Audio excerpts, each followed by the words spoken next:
is the first baby girl in our family, and she has brought a style all her own. She loves to dance, accessorize, and dress up as a princess. The ballerina lives to perform. From her dance recitals to her killer chicken impersonation, she lights up when there is a chance to show off in front of a group. She also is the little mother of the other 3 sharp kids. Sometimes this means she is compassionate, and sometimes it just means she wants to boss everyone around. This second pregnancy was when we first encountered bed rest, both at home and at the hospital. She was also our second NICU, neonatal intensive care unit, baby. The fashionista. Third-born small human, lover of expressing her independence, primarily by making her own fashion choices. The fashionista was easily the toughest baby of the sharp bunch. For a while, I still thought the zoologist was the toughest, but by the time we got to 6 months, I had to concede that the fashionista had him beat. Even at a young age, the fashionista knew what she wanted. If she wanted her passy, you had better get her a passy. As a baby in the bassinet, if she was crying and didn't want the passy, God help you if you tried to give her one. Pregnancy number 3 produced our second bed rest and our first child to avoid the NICU. Even then, she was doing it her way. The Jedi. Fourth-born small human, lover of anything that can be kicked, bounced, or thrown. The Jedi's birth brought balance to the Sharp family force. He also brought a love of life and adventure. I've heard that as you go farther down the birth order, children get less risk-averse. While I was writing this book, the Jedi got to go to the emergency room for the first time. Then, a week later, he got to go again. I guess it is all part of being the youngest of 4 children. Pregnancy number 4 was relatively uneventful, as sharp family pregnancies go.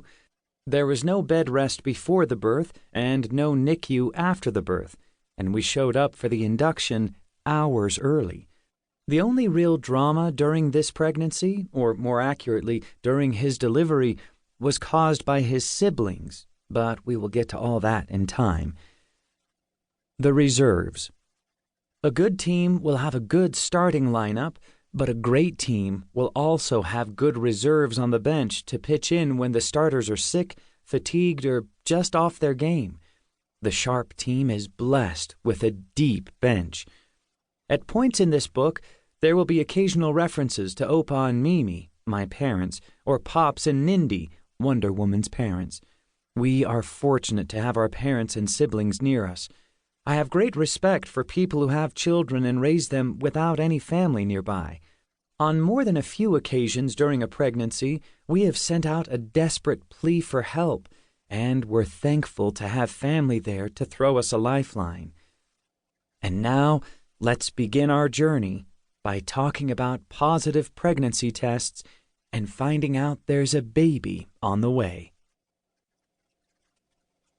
1. We're having a baby. If you're listening to this book, you, someone you love, or possibly someone you were related to by marriage, needs it. This is a book about a dad's perspective on the miracle of pregnancy and childbirth. This is not a how-to book. The list of things I could write a how-to book about is short, and God surely knows that parenting does not make that list. Pregnancy expertise. You may be listening to this book hoping to find the wisdom of an expert. In my opinion, there are 2 kinds of experts in life. The first kind of expert is a person like Bill Gates. Gates is currently one of the richest and most well-known people in the world. He started programming computers at the age of 13. He attended Harvard University only to drop out to co-found a software company we know today as Microsoft. If you use a computer, a smartphone, or really any piece of technology, there's a good chance it was influenced by him. He is an icon in the computing world. Bill Gates is a genuine expert in technology. An example of the second kind of expert is Roy Sullivan. You probably haven't heard of him. He was a park ranger in Virginia's